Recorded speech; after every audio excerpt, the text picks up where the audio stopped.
All right, so this is ornamentation part 2, working with list. So అందులో ఏం చేస్తామంటే we already have this basic template which was given initially.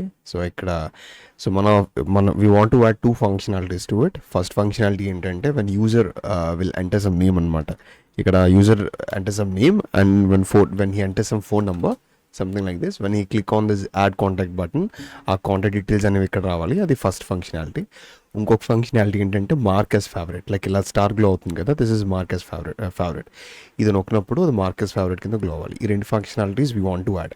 So first thing like best practices will see అనమాట. First best practices ఏంటా అంటే first we have to internet దొబ్బింది ఏంటి, okay sorry internet పోయింది. So it's back again. So ఇక్కడ ఏం చేస్తామంటే first we have to observe the code అనమాట. అసలు code like we have to observe like, so మన కోడ్ స్ట్రక్చర్ చూసినట్టయితే లైక్ ఈ బ్యాక్గ్రౌండ్ ఏదైతే ఉందో ఇదంతా it is a app component అనమాట. యాప్ కాంపొనెంట్లో మనం ఇదంతా యాప్ కాంపొనెంట్ బీజీ కంటైనర్ అంతా. అందులో వీఆర్ ఐట్రేటింగ్ అనమాట. లైక్ మ్యాప్ ఆబ్జెక్ట్ని యూజ్ చేసి లైక్ మ్యాప్ ఫంక్షన్ యూజ్ చేసి వీఆర్ ఐట్రేటింగ్. సో ఇది ఒక ఐటమ్ కాంపొనెంట్ అనమాట. Okay, so that is a structure అనమాట. సో యా, సో ఇప్పుడు ఫస్ట్ థింగ్ మనం చూద్దాం. ఫస్ట్ థింగ్ ఏంటి, యూజర్ ఎంటర్ చేస్తాడు, మనకు ఒక ఏరియా ఉంటుంది. ఏరియాలో we want to add new item అనమాట. న్యూ ఐటమ్ యాడ్ చేసినప్పుడు దానికి ఒక ఐడి అసైన్ చేయాలి. ఐడి అసైన్ చేయాలి కాబట్టి what ID we should put. అరే లెంత్ పెడదామా, లైక్ రైట్ నో 1 2 3 ఎలిమెంట్స్ ఉన్నాయి. సో 4th ఎలిమెంట్ అంటే దాని ఐడి 4 అవుతుందా. అలా పెడితే ఒక ఐటమ్ మధ్యలో డిలీట్ చేసినప్పుడు ఐడీస్ అనేవి డూప్లికేట్ అయిపోతాయి. సో కేఓస్ క్రియేట్ అవుతాయి. So we can do 2 things అనమాట. ఒకటి వీ కెన్ యూజ్ డేట్ అనమాట. డేట్ యూజ్ చేసి లెట్ సే 2040-46లో అవుతుంది. డేట్ టైం యూజ్ చేసి ఐడి పెట్టవచ్చు, but it will be quite complicated. So అందుకనే we have this NPM package అనమాట. ఓకే, ఇది అవుతుంది, బట్ అలా explain your theory meanwhile. So we have this NPM package called UUID అనమాట. UUID అని చెప్పి ఎన్పిఎం ప్యాకేజ్ ఉంది. This is a third party package to create IDs for React. So ఇదేం చేస్తాం, ఎన్పిఎం ఇన్స్టాల్ UUID అని కొడతాం and we want to import this thing అనమాట. So import UUID from package name ఏంటి UUID. So మన UUIDలో we want to use is method called V4. ఇందులో V4 అనే ఒక ఇన్స్టెన్స్ ఉంటుంది. That what we want to use అనమాట. So we can do like import V4 from UUID అని రాయొచ్చు. బట్ మన కోడ్లో V4 అని రాస్తే మనకు అర్థం అవుతుంది అసలు ఏంటి V4 అని చెప్పి మన రియాక్ట్ కోడ్లో. సో అందుకని ఈ V4ని వీఆర్ రీనేమింగ్ అనమాట. వీఆర్ రైటింగ్ V4 యాజ్, దీన్నే అలైజింగ్ అంటారు.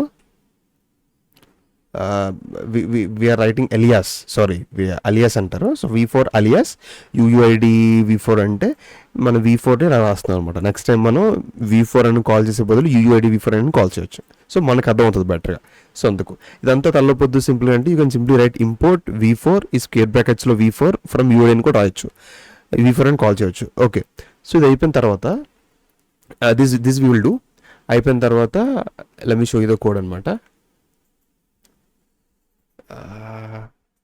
1 సెకండ్, ఇంటర్నెట్ కొంచెం ఫ్లక్చుయేట్ అవుతుంది. Okay, internet is back. So we can see as I told you like మనం UUIDని ఇంపోర్ట్ చేసుకున్నాం. UUID అండి దాన్ని యూజ్ చేసుకున్నాం. NPM ఇన్స్టాల్ కూడా చేసాను రైట్. మనకి ఇనీషియల్ లిస్ట్ ఉంది. ఇనీషియల్ లిస్ట్లో ఐడీస్ని మార్చాను. మనం ఇక్కడ ఏదైతే నేమ్ పెట్టుకున్నామో అలియాస్ ఏదైతే పెట్టుకున్నామో ఆ నేమ్తో కాల్ చేస్తే ఈ ఐడి అనేది కాల్ అయిపోద్ది.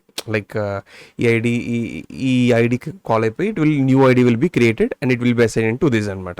ఈవెన్ అసైన్ అయిపోయి. So let me show you here. So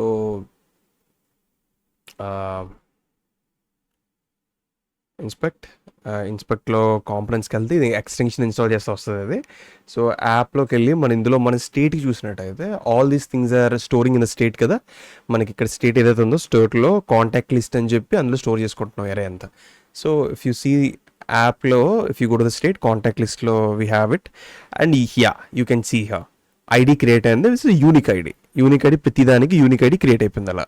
okay, so next step ఏంట్రా అంటే నెక్స్ట్ ఫంక్షనాలిటీ అనమాట. లైక్ ఇక్కడ మనం ఈ నేమ్ ఇక్కడ నేమ్ తీసుకొని ఈ బటన్ క్లిక్ చేసినప్పుడు ఒక కొత్తదాన్ని క్రియేట్ అవ్వాలి.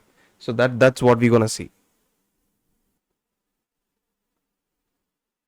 ఓకే, ఇప్పుడు యాడింగ్ ఫంక్షనాలిటీకి వస్తే లైక్ ద న్యూ ఫంక్షనాలిటీకి వస్తే so first we need to create ఈ కొత్త ఆబ్జెక్ట్ క్రియేట్ చేయాలి. మనకి ఇలా ఎరే ఎలాగైతే ఇక్కడ ఎలా ఉందో అలాంటి ఆబ్జెక్ట్ కొత్తది క్రియేట్ చేయాలి.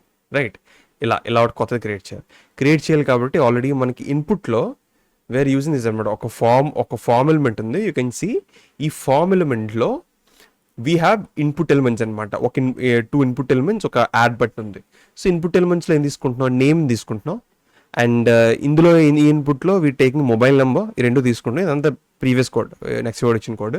సో ఇందులో ఆన్ చేంజ్ ఈక్వల్ టు మన వేర్ కాలింగ్ అనమాట. ఆల్ చేంజ్ ఈవెంట్ అని ఇక్కడ మనం ఏవైతే వాల్యూస్ చేంజ్ చేస్తామో ఆ రెండు వాల్యూస్ ఇక్కడ స్టేట్లో అప్డేట్ అవుతాయి ఈ రెండు మెథడ్స్ బట్టి. ఇది ఆల్రెడీ ప్రీవియస్ కోడే, కొత్తదేం కాదు. అండ్ ఆల్సో ఈ బటన్ అనమాట, ఇక్కడ ఇది important. Button type equal to submit అని ఉంది కదా, ఇది ఏం చేస్తుంది, ఎప్పుడైతే ఈ బటన్ మీద క్లిక్ చేస్తామో, ఎప్పుడైతే ఈ బటన్ ఒక ఫామ్లో ఉందో, of course it's inside the form, ఎప్పుడైతే బటన్కి టైప్ ఈక్వల్ టు సబ్మిట్ ఉందో, మనం ఈ బటన్ క్లిక్ చేసినప్పుడు ఏమవుతుందంటే ఈ ఫామ్ ఒక సబ్మిట్ ఈవెంట్ అనేది ట్రిగర్ అవుతుంది అనమాట. ఈ ఫామ్కి ఆన్ సబ్మిట్ ఈవెంట్ ట్రిగర్ అవుతుంది. సో ఈ ఫామ్కి ఆన్ సబ్మిట్ ఏంటి, on submit equal this dot add contact అనమాట. So this dot add contact అనేది ట్రిగర్ అయిపోద్ది. అంటే ఇదనమాట, యాడ్ కాంటాక్ట్ అనేది ఈ ఈవెంట్ అనేది ట్రిగర్ అవుతుంది. ఓకే, సో ఇన్పుట్ నుండి నేమ్ వస్తుంది అండ్ ఆల్సో నెంబర్ వస్తుంది. ఇక్కడ ఎంటర్ చేసిన రెండును వచ్చిన ఈ రెండు స్టేట్లో ఉంటే స్టేట్లో అప్లోడ్ చేస్తుంది దిస్ స్టేట్ అని. ఇప్పుడు మనం ఇది ఇప్పుడు రాశాను కొత్తగా కోడ్, ఇప్పుడు ఎక్స్ప్లెయిన్ చేస్తాను. సో ఇది ఆల్రెడీ ఉంది కదా, ఇందులో ఇది ఈవెంట్ డాట్ ప్రివెంట్ డిఫాల్ట్ ఎందుకు పెట్టామంటే మనకి ఫామ్కి ఒక డిఫాల్ట్ బిహేవియర్ ఉంటుంది. ఆ డిఫాల్ట్ బిహేవియర్ని ప్రివెంట్ అవుతుంది. సో వి స్టాప్ ఇట్ అనమాట. సో స్టేట్ నుండి నేమ్, మొబైల్ నెంబర్ తెచ్చుకొని ఒక కొత్త కాంటాక్ట్ క్రియేట్ చేస్తాను. న్యూ కాంటాక్ట్ ఈక్వల్ టు మనకు కొత్త కాంటాక్ట్ లింక్ కావాలి, ఐడి కావాలి, నేమ్ కావాలి, మొబైల్ నెంబర్ కావాలి, ఈజ్ ఫేవరెట్ కావాలి. ఐడి అనేది మన యూఐడి నుండి వస్తుంది. నేమ్ ఆల్రెడీ ఫామ్ నుండి నేమ్, ఫోన్ నెంబర్ వస్తుంది. అఫ్ కోర్స్ నీ ప్రాపర్టీ వాల్యూ రెండు ఒకటే కాబట్టి మనం సింగిల్గా పెడితే సరిపోద్ది. ఆబ్జెక్ట్లో ఈజ్ ఫేవరెట్ అనేది డిఫాల్ట్గా ఫాల్స్ పెడతాం. న్యూ కాంటాక్ట్ క్రియేట్ అయిపోయింది. ఇప్పుడు న్యూ కాంటాక్ట్ని మన స్టేట్లో అప్డేట్ చేయాలి. ఎలాగ అప్డేట్ చేస్తాం అంటే మన ప్రీవియస్ స్టేట్ అవసరం కదా మనకి, అందుకే కాల్ బ్యాక్ సింటాక్స్ తీసుకుంటాం అనమాట. లైక్ దిస్ వన్ అనమాట. ప్రీవియస్ కావాలి మనకి, callback method this dot set state తీసుకుంటున్నాం. So previous state equal to contact list. ఈ స్టేట్లో ఏం అప్డేట్ చేద్దాం అనుకుంటున్నాం, ఈ కాంటాక్ట్ లిస్ట్ అని అప్డేట్ చేద్దాం అనుకుంటున్నాం. అందులో ఆబ్జెక్ట్ డీస్ట్రక్చరింగ్ వాడి నేను ఈ ప్రీవియస్ స్టేట్లో ఉన్న కాంటాక్ట్ లిస్ట్ వాల్యూస్ అంతా ఇందులో స్టోర్ చేసుకుంటున్నాను. ఆ అరేలో వాల్యూస్ అన్ని ఇక్కడ స్టోర్ అయిపోతాయి.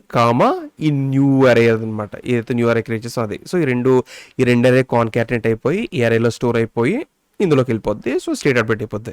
అసలు ఎందుకు ఈ తలనొప్పి అంతా ఎందుకు, సింపుల్గా పుష్ వాడేయచ్చు కదా. పుష్ ఎందుకు వాడకూడదు అంటే మన స్టేట్తో వర్క్ చేసినప్పుడు బెస్ట్ ప్రాక్టీస్ ఏంటంటే ఇమ్యూటబుల్గా ఉండాలన్నమాట. మన స్టేట్ ఇమ్యూటబుల్గా ఉండకూడదు. You can see state should be immutable, ఎప్పుడు ఇమ్యూటబుల్గా ఉండాలి. మనం డైరెక్ట్గా అరేని ఆబ్జెక్ట్ కానీ డైరెక్ట్గా మనం పుష్ అది వాడి చేయకూడదు. ఓకే, అందుకే స్ప్రెడ్ ఆపరేటర్ యూజ్ చేస్తున్నాం, గుర్తుపెట్టుకోవాలి. సో ఇప్పుడు మనం కోడ్ చూసినట్టయితే ఇక్కడ something iron man phone number వచ్చి 123123123 సంథింగ్ కొట్టి కొడితే అది యాడ్ అయిపోయింది. బట్ ఇవి ఎగిరిపోవాలన్నమాట. ఈ ఒకసారి కాంటాక్ట్ ఎగిరిపోయిన తర్వాత ఇవి వండుకుండా ఉండాలంటే ఏం చేయాలంటే మన స్టేట్ని ఎంప్టీ చేస్తే సరిపోద్ది. ఒకసారి ఈ పని అయిపోయిన తర్వాత we have to put like empty అనమాట. ఈ వాల్యూస్ని, ఈ రెండింటిని మనం ఎంప్టీ చేస్తే సరిపోద్ది. ఓకే, సో ప్రివెంట్ డిఫాల్ట్లో I'll do it, wait. So you can see like సింపుల్గా మనం ఇక్కడ నేమ్, ఈ స్టేట్లో ఉన్న నేమ్ని, మొబైల్ నెంబర్ని ఎంప్టీ చేస్తే మనం ఇక్కడ ఏదైనా నెంబర్ ఎంటర్ చేసిన తర్వాత, ఫోన్ నెంబర్ కాదు బట్ ఫేక్ డేటా కాబట్టి you can see data enter అయిపోయింది. అండ్ ఆల్సో ఇవి కూడా ఎంప్టీ అయిపోయాయి. ఓకే, సో నెక్స్ట్ ఫంక్షనాలిటీ ఏంటంటే మనం ఇదనమాట, ఈ యాడ్ టు ఫేవరెట్ ఎలా యాడ్ చేయాలో చూద్దాం. Okay, so now toggle functionality అనమాట. సో టాగిల్ ఫంక్షనాలిటీ కోసం వీఆర్ రైటింగ్ దిస్ ఒక మెథడ్ టాగిల్ ఈజ్ ఫేవరెట్ అని చెప్పి, లోపల కోడ్ ఏముందో పక్కన పెట్టే. సో టాగిల్ ఈజ్ ఫేవరెట్ అని చెప్పి ఈ మెథడ్ రాసుకున్నాను యాప్ దాంట్లో. రాసుకొని దీన్ని I want to send it as a props. మనం ఈ కాంపోనెంట్కి we want to send it as a props. So props కాబట్టి I'm sending this through props అనమాట. ఇందులోని ఆ కాంపోనెంట్కి టాగిల్ ఈజ్ ఫేవరెట్ అని చెప్పి ఇందులో ప్రాప్స్ కింద సెండ్ చేస్తాను. Now we can access that here అనమాట. హియర్ యాక్సెస్ చేశాను, రైట్. యాక్సెస్ చేసి now when user click on that star button, ఈ స్టార్ బటన్ మీద క్లిక్ చేసినప్పుడు కదా ఇదంతా అవ్వాలి. సో అందుకని చెప్పి ఆ బటన్ ఏదైతే ఉందో, where I added this button కదా, బటన్కి ఇమేజ్ అంతా స్టైలింగ్ యాడ్ చేశాను. ఇక్కడ ఆన్ క్లిక్ ఈవెంట్ యాడ్ చేశాను, ఆన్ క్లిక్ ఫేవరెట్ ఐటమ్ అని చెప్పి. సో అది you can see it here. So ఈ బటన్ మీద క్లిక్ చేసినప్పుడు ఈ మెథడ్ కాల్ అవ్వాలి, అలాంగ్ విత్ ఐడి కూడా పాస్ అవ్వాలి. సో దాన్ని ఇచ్చాను. అండ్ ఆల్సో ఐడి, మనకి ఐడి ఎక్కడి నుండి వస్తుంది, ఐడి ఆల్రెడీ ఇందులోని ఇక్కడ ఐడిని కూడా డీసెక్ట్ చేసుకొని ఐడిని కూడా పాస్ చేశాను. ఓకే, సో ఇప్పుడు యాప్లో వీ హ్యావ్ దిస్ ఐడి అనమాట. ఏదైతే స్టార్ క్లిక్ చేస్తాడో ఐడి వచ్చింది. ఇప్పుడు మనం ఏం చేయాలి, ఐడిని బేస్ చేసుకొని we have to find the method అనమాట. ఓకే, సో ఐడి ఎలాగో ఉంది కాబట్టి, so this dot set state of previous state, మన ప్రీవియస్ స్టేట్ కావాలి కాబట్టి ప్రీవియస్ స్టేట్. ఈ ప్రీవియస్ స్టేట్లో మనం వీ వాంట్ టు అప్డేట్ ఇది కదా, దీంట్లో వాల్యూస్ని మనం మార్చాలి. మనం ఎప్పుడు as a told we should not mutate that list or object in the స్టేట్లో ఎప్పుడు మనం కొత్తని పెట్టాలి కాబట్టి మ్యూటేట్ చేస్తాం. You have to remember that. So దాన్ని తీసుకొని అందులో ప్రీవియస్ స్టేట్ డాట్, ఈ ప్రీవియస్ స్టేట్లో ఈ కాంటాక్ట్ లిస్ట్లో దాని మీద ఐటరేట్ అయ్యాను అనమాట. ఐటరేట్ అయ్యి ఐడిని ఫైండ్ చేస్తున్నాను. ఐడి ఫైండ్ అయిన అరే దొరుకుతుందో లేదో ఎత్తుతున్నాను అనమాట. So map function you already know, if ID కనుక ఈచ్ ఐటమ్ డాట్ ఐడిలో మ్యాచ్ అయితే it should return this, match అవ్వకపోతే పాత్ అని రిటర్న్ చేయాలి. సో ఇందులో లాజిక్ ఏంటంటే వీ కెన్ సింప్లీ డైరెక్ట్గా contact list dot ID dot true అని పెట్టవచ్చు కదా అని అనుకోవచ్చు. బట్ అలా పెట్టకూడదు. యాజ్ అ టోల్లీ కొత్తదాన్ని మనం ఇవ్వాలి. కొత్తదాన్ని ఎప్పుడు మనం స్టేట్లో ఎప్పుడు మ్యూటేట్ చేయకూడదు కాబట్టి కొత్తదాన్ని క్రియేట్ చేస్తాను ఇక్కడ. సో ఈ ప్రెసెంట్ ఐటమ్ ఏదైతే ఉందో ఈ లిస్ట్ లెటర్స్ ఐ ఉంది కదా, ఐ ఏం చేస్తుంది ఫస్ట్ ఇందులో మ్యాప్ ఏం చేస్తుంది 1 2 3 అవుతుంది కదా. ఇప్పుడు లెటర్స్ ఒక ఆబ్జెక్ట్ ఉంది, ఒక ఆబ్జెక్ట్లో ఐడిని ఎత్తుకుంటుంది అనమాట. ఐడి 2 మ్యాచ్ అయ్యానుకో అప్పుడు ఇది రిటర్న్ చేస్తుంది. దీనంతా డీస్ట్రక్చర్ అయిపోద్ది. డీస్ట్రక్చర్ అయిపోయిన తర్వాత అందులో ఈజ్ ఫేవరెట్ ఐకాన్ ఏదైతే ఉందో దాన్ని మోడిఫై అవుతుంది. ఆ మోడిఫై ఎలాగవుతుంది, ట్రూ అయితే ఫాల్స్ అయ్యేలాగా, ఫాల్స్ అయితే ట్రూ అయ్యేలాగా మనం ఇక్కడ నాట్ ఆపరేటర్ పెట్టాం కాబట్టి దీన్ని యాక్సెస్ చేసి ఈ ఫాల్స్ అయితే ట్రూ అయితే ఫాల్స్ కింద వీ హ్యావ్ డన్ ఇట్ అనమాట. సో ఇదంతా ఏం చేస్తుంది, last end of the day ఈ మ్యాప్ ఫంక్షన్ అంతా ఒక కొత్త ఆబ్జెక్ట్ని క్రియేట్ చేసి రిటర్న్ చేస్తుంది. So this will return a కొత్త object and it will return to this thing. Okay, and end of the day you can see the functionality ఇలా అవుతుంది. Okay, thank you. But one thing you have to consider, ఎప్పుడైనా మన స్టేట్ని డైరెక్ట్గా mutate చేయకూడదు. That we have to consider. Thank you.